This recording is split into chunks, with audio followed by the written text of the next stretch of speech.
vamos Roberto, la va a poner Roberto, y está Zinedine en gatilla, chuta,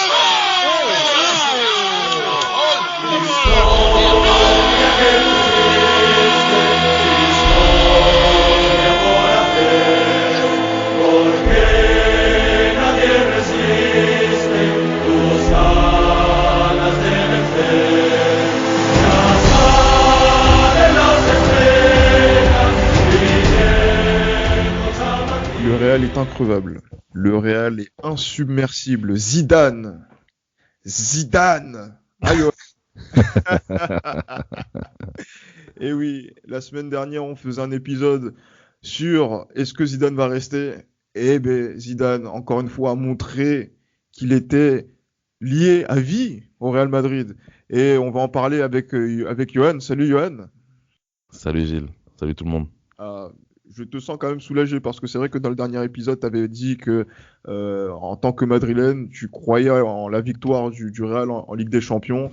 Après, c'était un peu plus nuancé sur la Liga. C'est ça. Mais moi, je vous l'ai dit, on ne peut pas perdre contre l'Atlético de Madrid. C'est une équipe qui est complexée face à nous. Et aujourd'hui, on a encore vu la preuve. Ce dimanche, on est serein. Ouais, non, franchement, honnêtement, je suis content parce que d'un côté, je me suis dit que j'avais dit aussi également que une victoire face à Gladbach qui était impérative pouvait relancer aussi la saison. Je pense que c'était vraiment à travers on va dire ces matchs un petit peu knock-out qui peut relancer la saison, et je pense que voilà, les joueurs ont montré justement que c'était des grands joueurs, qu'on avait une équipe qui pouvait être grande quand elle le voulait. Et je suis vraiment content parce qu'il y a eu pas mal d'incertitudes justement durant cette période, parce que c'était vraiment la période de tous les dangers, c'était la semaine de tous les dangers. Donc voilà, le contrat a été rempli à perfection. On a mis 4 buts, on en a encaissé 0. Honnêtement, que demande le peuple, si ce n'est que d'être heureux. Ah, que d'être heureux, en plus d'être heureux avec franchement des symboles forts, on le dise, parce que ça va peut-être à l'encontre de nos opinions profondes. Toi et moi, on se connaît bien maintenant depuis quelques mois dans l'esprit madridista. Le retour de Ramos, de blessure, le retour de la triplette Casemiro, Kroos, Modric, donc au milieu de terrain, Benzema en pointe. Quand tout le monde est là, et Marcelo qui ne joue pas, quand tout le monde est là ou pas là, et ben ça gagne quoi. Ouais, bah c'est clair. Je pense qu'on a vu qu'il y avait cette sérénité qui est revenue. Après, moi, je me rappelle, j'avais bien insisté sur l'intensité qu'on devait mettre à travers ces deux matchs. Et je pense que l'intensité, elle a été très très bonne. Parce que ça n'a pas été de la possession stérile. Ça n'a pas vraiment été de la possession stérile. Comme j'ai dit, il y avait pas mal de courses, l'intensité, les projections de Modric qui a été, ça va peut-être surprendre certains, mais qui a été excellent lors des 2 derniers matchs. Là, honnêtement, j'étais vraiment content de ce qu'a proposé Luka Modric. Toni Kroos qui dépose la balle où il veut, Casemiro qui fait toujours son travail un peu plus des plus basses besognes, on va dire ça comme ça, et puis un Benzema qui se rend indispensable en fait, qui se rend vraiment indispensable, toujours présent dans la construction, toujours présent dans la finition. Honnêtement, c'est très très bon. Franchement, c'est très bon ce qu'on a vu ces 2 derniers matchs. Ça m'a fait plaisir parce que ça faisait un petit moment qu'on n'a pas vu le Real atteindre ce niveau de jeu. Donc non, je ne peux qu'être satisfait. Une satisfaction que l'on partage tous. On va revenir un petit peu sur le match de Champions League parce que c'était c'était la première montagne et donc la première rencontre qui aurait pu permettre justement donc peut-être un autre sort pour Zinedine Zidane. Ce match-là, il ressemble au match aller, mais à la différence du match aller, c'est que on n'a pas laissé Mönchengladbach avoir des occasions claires et nettes, et on les a pas laissés marquer peut-être ces buts qui nous auraient fait douter, comme à chaque rencontre du Real où le Real prend un but. Ouais, c'est clair. Mais après, comme c'est dit, ce qui est bien, ce qui a été intéressant, c'est qu'il y a eu un jeu un peu plus direct, un peu plus incisif. Tu vois, il y a eu un peu plus d'intensité, que ce soit dans les duels, etc. Et c'est ça justement à ce moment, quand le Real justement décide de jouer de cette manière-là, le Real est quasiment imprenable en fait. Et c'est ça qui est intéressant, et d'autant plus que Gladbach avait tout à gagner, parce que si Gladbach faisait match nul, il me semble que Gladbach était qualifié. Exact. Donc je pense que Gladbach aussi est venu chercher le match nul, et je pense que eux aussi, tactiquement, n'ont pas fait les meilleurs choix, Mais le fait justement, comme j'ai dit, qu'on est allé justement qu'on soit rentré dans ce match avec cette envie de gagner, cette envie où on se disait c'est qu'il n'y a qu'en gagnant qu'on est sûr d'être qualifié. Bah, c'est ce que les gars ont prouvé. Et qui d'autre que Monsieur Karim Benzema pour mettre un doublé et voilà et nous qualifier pour le tour suivant. De toute façon, Karim Benzema sur l'année 2020, il y a rien à dire. Hein. Je pense que c'est le meilleur joueur qu'on a eu au Real Madrid sur l'année 2020. Donc bravo, chapeau Karim et puis voilà quoi.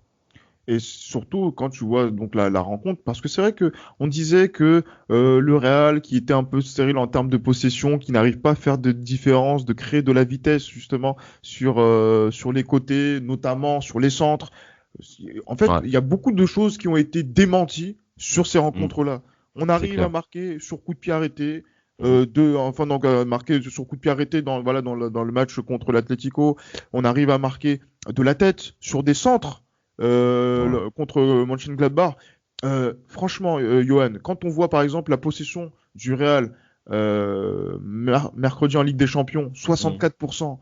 Ouais. Pareil contre l'Atlético, on a une possession qui est à 57%.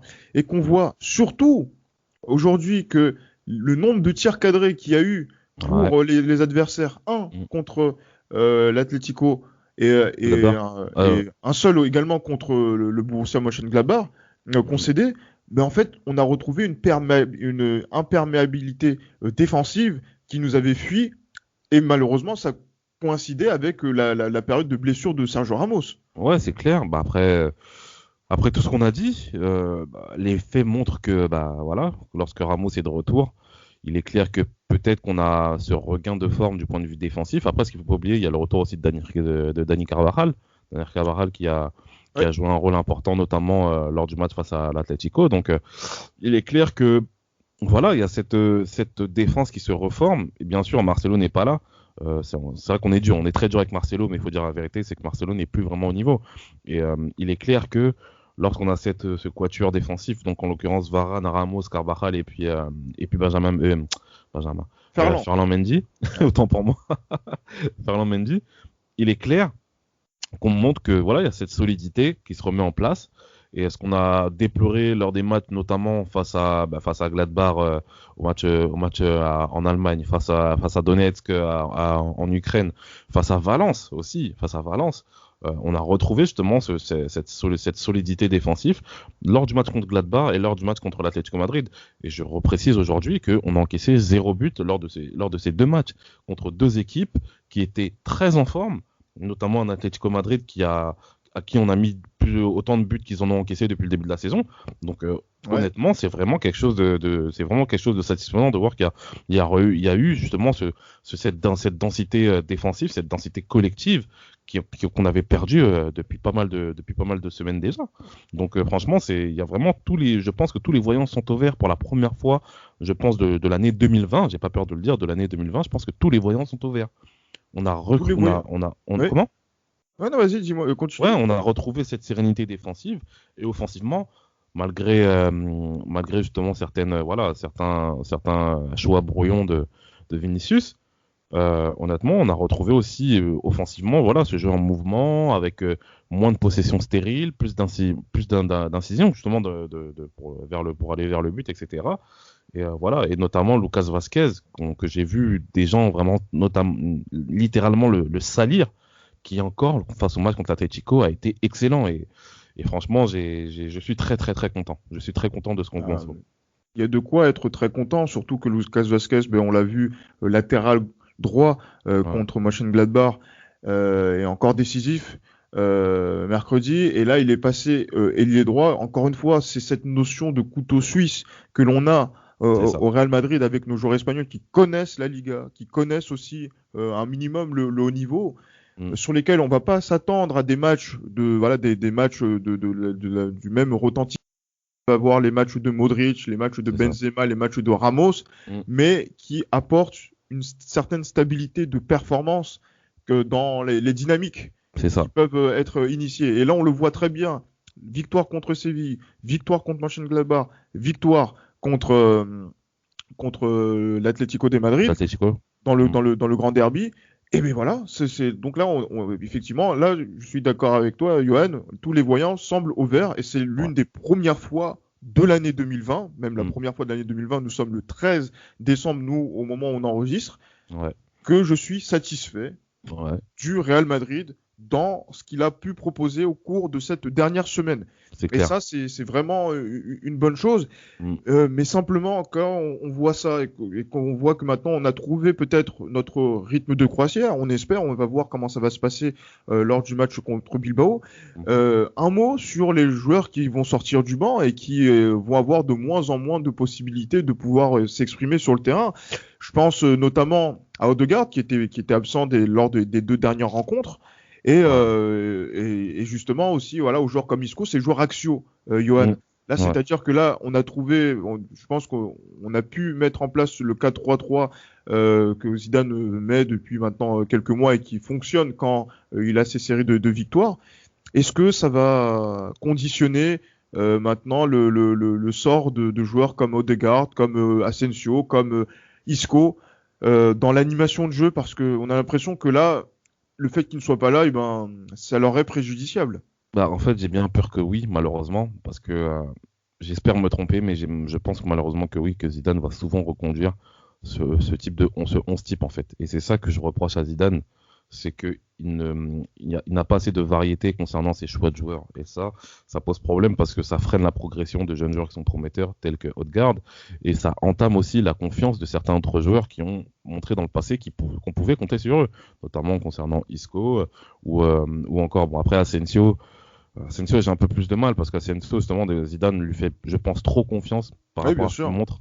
Et comme j'ai dit, je pense que Asensio, le salut viendra justement d'un repositionnement plutôt dans l'axe, dans un milieu à 3 dans l'axe. On a eu cette discussion, Johan, notamment sur les réseaux, et en fait, on sent que pour les supporters et pour ceux qui nous suivent sur les réseaux sociaux, que Asensio au milieu de terrain, est-ce qu'il a la qualité de passe? Ouais, il a la qualité de passe, il a la qualité technique, il a la qualité de frappe aussi. Donc, pour la qualité de passe, par exemple, quand tu vois celle de Kroos hier, celle il y a quand même un certain écart quand même. C'est trop. Donc c'est-à-dire que même à ce poste-là, est-ce qu'il pourra briller d'une sorte de la manière dont t'as pu espérer, par exemple, par rapport à Di Maria, puisque c'est vrai que c'est une idée qu'il fallait lancer. Mais là, quand on voit, par exemple, ses entrées en jeu. Un peu incisif, peu déterminant quand il est titulaire, il n'arrive toujours pas à être décisif. Pour lui, est-ce que le train va être définitivement passé, qu'il va être simplement dans la rotation pour faire reposer Rodrigo, Vinicius ou Hazard quand il reviendra de blessure? Moi, je pense que, comme je t'ai dit, il faut qu'il fasse partie de la rotation pour un poste au milieu de terrain. C'est mieux pour Asensio.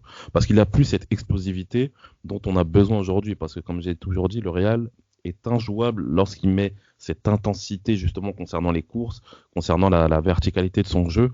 Je pense que le Real est quasiment impossible à prendre à ce niveau-là. Moi, je pense souvent, par exemple, ce match en Ligue des Champions de l'année dernière contre le PSG à Bernabeu.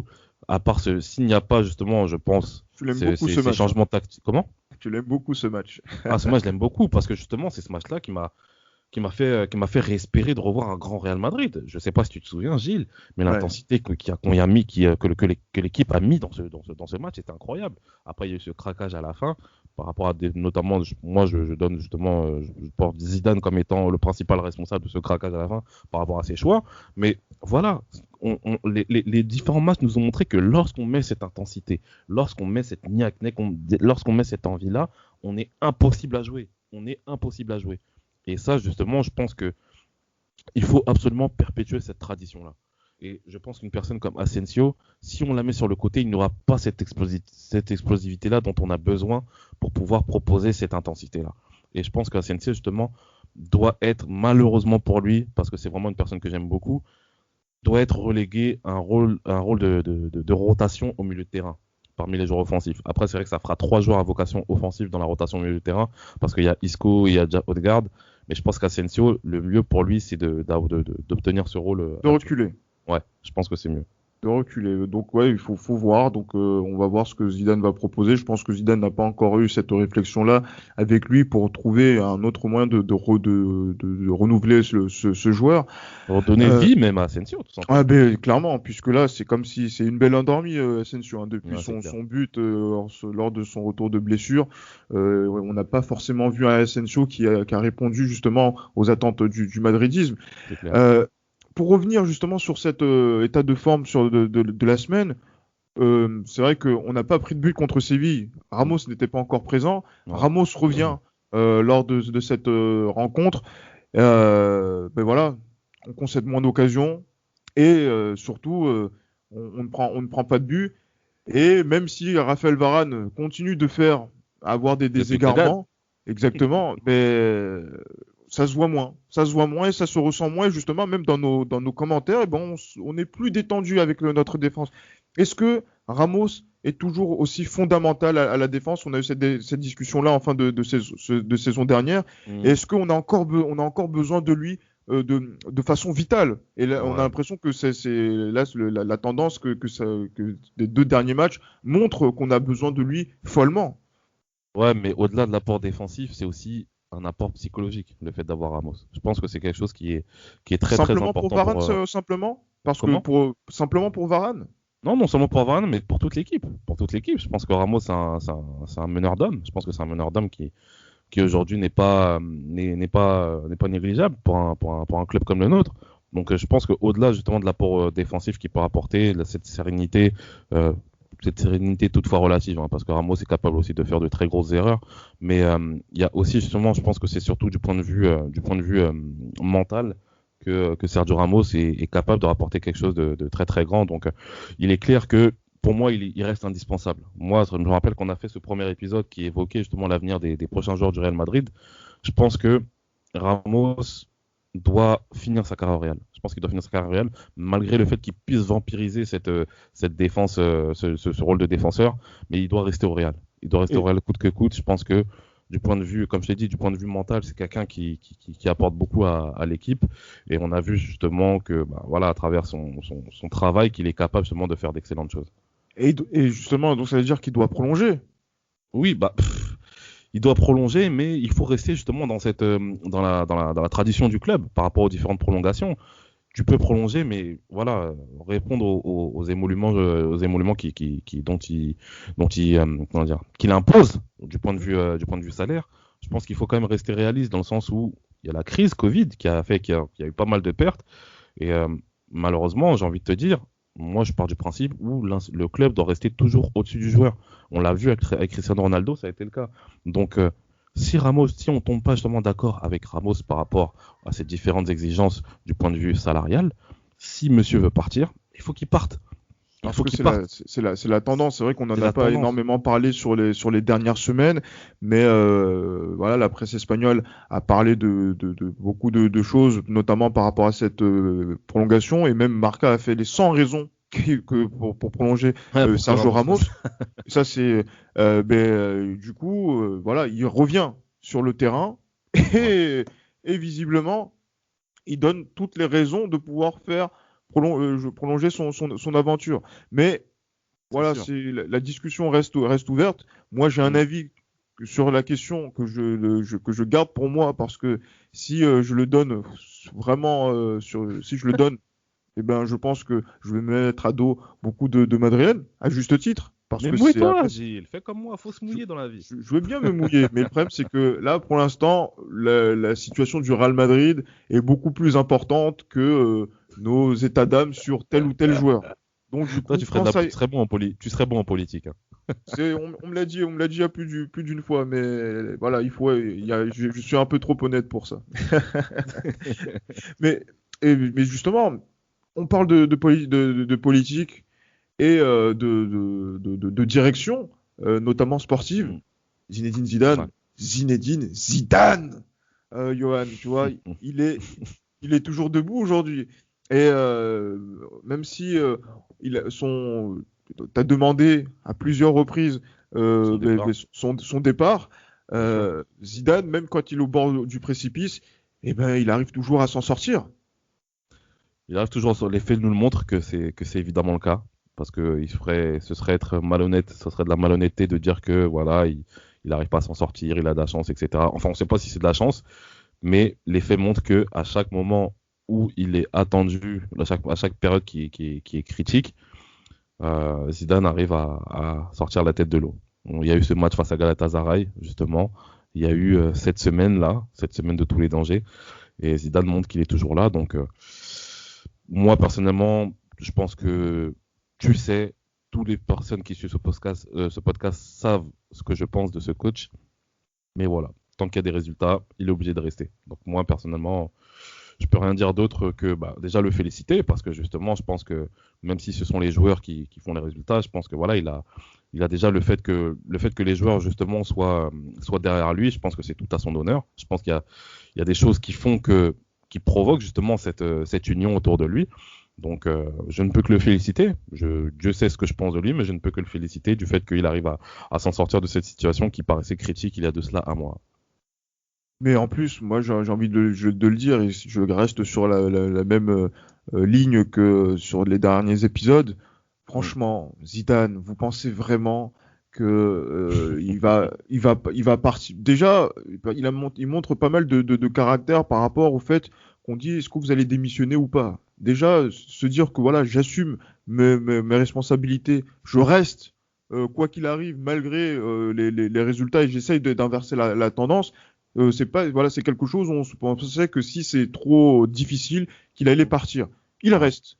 Il est face à ses responsabilités et il tente d'inverser la tendance. Et là, pour l'instant, il reprend du poil de la bête. Ouais. Et franchement, vous voyez le Real Madrid aujourd'hui, même s'il y a pression des médias, même s'il y a pression de Johan Zolguidas, le procureur de l'esprit madridista, vous pensez vraiment que le Real Madrid va virer Zinedine Zidane? Franchement, Johan, soyons lucides, soyons honnêtes sur la situation de ce monsieur qui est Zinedine Zidane. Il est trop lié au Real, il a trop marqué le Real pour que il ne puisse pas choisir son destin. Tu sais, Gilles, après, bon, c'est peut-être la comparaison n'est pas juste, mais le Real Madrid n'a jamais hésité à virer les joueurs les plus symboliques du club. Hierro, il est parti par la petite porte. Raoul est parti, bon, voilà, il y a Alexandre Ronaldo qui est arrivé, mais Raoul, voilà, Raoul est parti par la petite porte. Il y a Cristiano Ronaldo aussi. Donc, pour moi, Zidane, parce que moi, je vais dire la vérité, pour moi, je place pas au niveau du statut de légende du club, je ne placerai jamais Zidane au-dessus de Hierro, au-dessus de Raoul et au-dessus de Cristiano Ronaldo. Ça, c'est clair. Ça, c'est clair et net. Moi, après, c'est mon avis.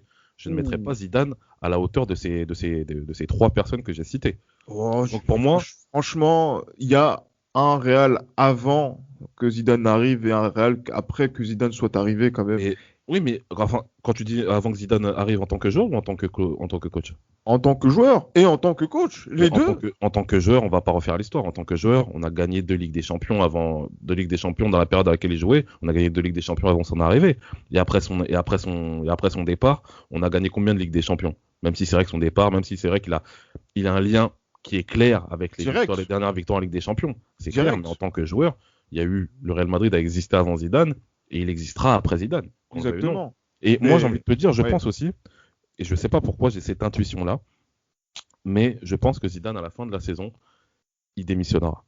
Je pense. Tu penses qu'il va repartir? Moi, je pense qu'il est capable de repartir parce que cette saison, en fait, elle me fait un peu penser à la saison. Bon, après, on est qu'au début de la saison, mais elle me fait un peu penser à la saison 2017-2018 dans le sens où le Real a d'énormes difficultés, mais finit par une victoire en Ligue des Champions que moi je juge un peu bizarre, mais bon, j'étais très content qu'on l'a gagné cette Ligue des Champions à Kiev. Mais voilà, en fait, il y a tellement de difficultés, tellement de choses bizarres que ça m'étonnerait pas que Zidane déciderait de partir à la fin de la saison.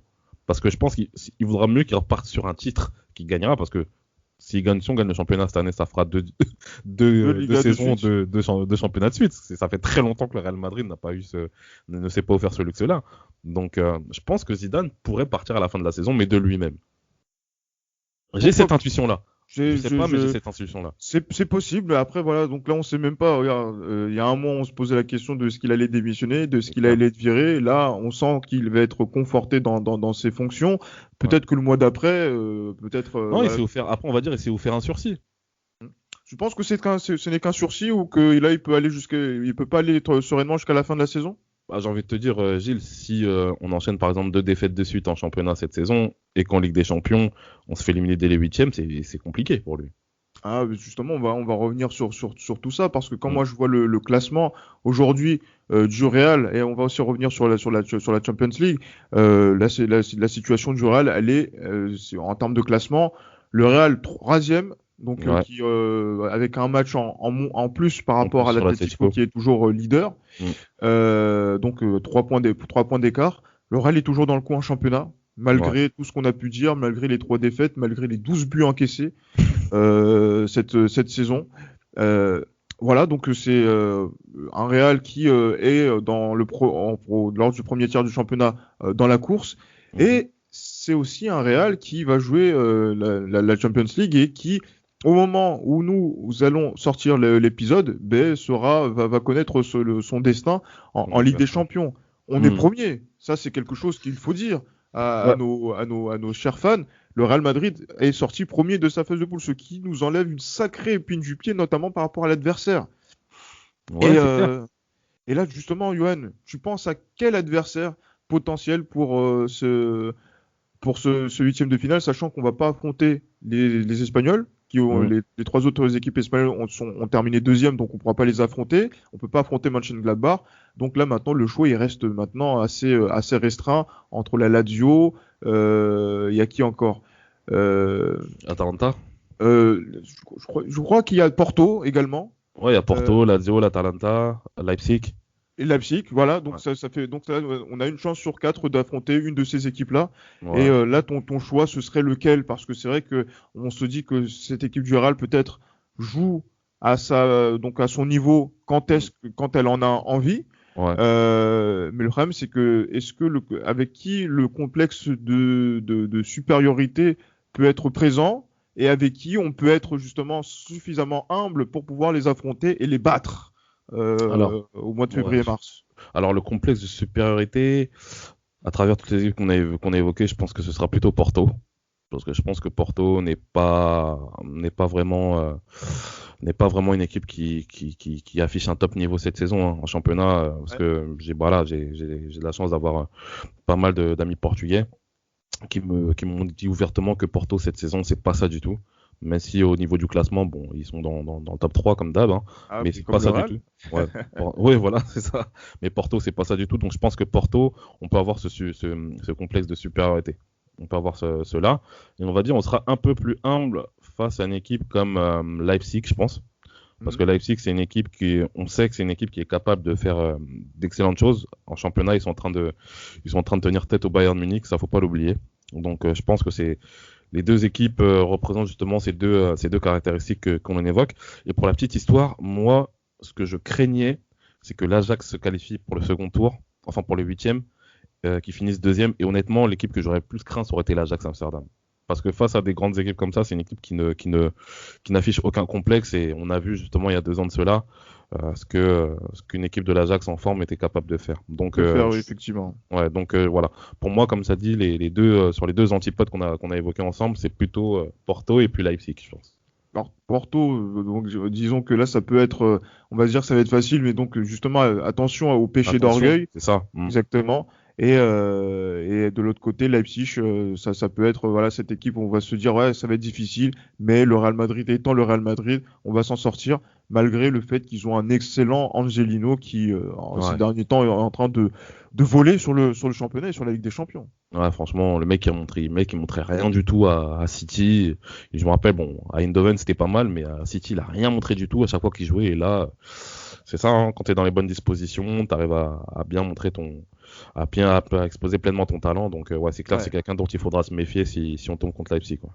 Ouais, effectivement, on sera attentif à cela. Rendez-vous, ce sera aux environs de midi Ouais. pour la Champions League, pour le tirage au sort. Donc, vous allez écouter cet épisode peut-être dans la matinée. Mm. À midi, ben, vous connaîtrez notre adversaire pour les huitièmes de finale. Et aussi, ben voilà, donc c'est aussi l'occasion aussi pour nous de parler du prochain match qui arrive très vite. Incroyable, quand même, ce championnat, ce rythme 2020-2021. On rejoue demain mardi contre l'Athletic Bilbao à domicile. C'est ça. Et justement, la projection sur ce match, on va la faire avec les paris. Et franchement, là, Johan, 3 victoires de suite, une spirale qui devient enfin positive quand même pour le Real. Ouais. Franchement, aujourd'hui, il n'y a pas de raison pour que ça ne continue pas. Il n'y a pas de raison pour que ça ne continue pas, mais restons quand même mesurés. Parce qu'on est déjà tombé très haut avec cette équipe. Bien sûr. Donc, restons quand même mesurés. Après, voilà, je pense que si on enchaîne avec cette victoire face à l'Atlético face à l'Athletic Bilbao, en montrant justement cette force, cette sérénité qu'on a montré lors des 2 derniers matchs, là, je pense que les gens vont commencer à avoir très très peur du Real Madrid de cette année. Je pense, ouais. Je pense que c'est vraiment ce match-là. Si on gagne haut la main, je pense que ouais, ça va. Il y a beaucoup de sueur froide il y aura beaucoup de sueur froide auprès de nos concurrents, notamment auprès d'un club qui est à 3 points du premier relégable. On ne citera pas de nom, chacun reconnaîtra. Ça commence par bar et ça finit par ça. Oh là là, c'est pas possible. Vous ne pouvez pas vous en empêcher. Incroyable. Alors, le résultat du match, justement. Donc là, le Real, côté 1, 46, à l'heure où on se parle. On part sur ça, Johan? Ouais, on part sur ça. Et moi, je pars aussi sur une victoire 1-0 et un but de Monsieur Karim Benzema. Victoire 1-0. Elle est cotée actuellement à 6. Et le but de Benzema n'est pas encore coté au moment où on se parle, mais je pense que voilà, la cote sera assez faible, étant donné son état de forme. C'est clair. Et justement, donc le doublé contre le Borussia Mönchengladbach, le Benzema des grands soirs, meilleur buteur français de l'histoire de la Ligue des Champions, qui a joué son 528e match avec le Real Madrid. Et donc l'étranger qui a joué le plus de matchs du côté du Real Madrid. Ouais. Ah, c'est clairement la légende. Et donc, Johan, tu le vois buteur mardi. Je le vois buteur, ouais. Je le vois buteur mardi et j'espère qu'il s'inspirera de ma prémonition par rapport à ça. Mais justement, ça pourra faire encore du beurre dans les épinards si c'est lui qui marque le seul but du match. C'est clair. Moi, je te suis sur le Real Madrid, qui est toujours coté à 1,46. Sur le buteur, j'ai envie de vous dire que j'ai envie encore en fin d'année de me refaire de refaire un débat stérile sur est-ce que Sergio Ramos est le meilleur défenseur de l'histoire. Il marque un but. Et ben on va encore dire que c'est le GOAT en défense. Donc moi je vais sur Sergio Ramos buteur contre l'Athletic Bilbao. Ouais. Et moi je vois un score où je me dis tiens, si on commence à ne pas prendre de but comme ça va commencer à éveiller des soupçons, les gens vont commencer à se méfier. Allez, il faudrait qu'on marque un but supplémentaire. Allez, le petit 3-1 qui va bien côté à 10. Voilà quoi, voilà, tu mets 100 €, mais tu rajoutes un 0 et voilà tu passes de très bonnes fêtes. Donc moi je me dis que tiens, ça peut être pas mal. Ouais, effectivement, je pense que ça peut être pas mal comme parce que toi tu vois les clean sheets, moi je vois je vois qu'on va maîtriser la rencontre si on continue comme ça. Mais on va prendre quand même un but de merde dans les dernières minutes. Exactement, puisque Marcelo sera rentré dans les 25 dernières minutes. Ouais, je vois. Le pauvre Marcelo, qu'est-ce qu'il prend cher. Mais en même temps, il le mérite. Maintenant, il faut qu'il nous revienne au niveau parce qu'on aura besoin de tout le monde en 2021 et même sur cette fin d'année, parce que le calendrier, lui, continue de s'intensifier, de s'accélérer, et le Real va être amené à jouer vraiment des matchs quand même qui vont être importants contre Eibar dimanche prochain, contre Grenade. Aussi et contre Elche pour terminer l'année, et ça va continuer jusqu'au match contre le Celta Vigo le 2 janvier, donc aux environs du 2 janvier. Donc, c'est ça. Voilà, même pour Marcelo, il a l'occasion même de revenir dans le coup et de peut-être relancer sa dynamique pour l'année de 2021. On aura le temps de voir tout ça. Et Hazard aussi. Hazard, oui. Ça commence à suffire là. Ouais, ça suffit. Ça suffit, Hazard. Donc là, les blessures, c'est bon. Maintenant, on veut les performances.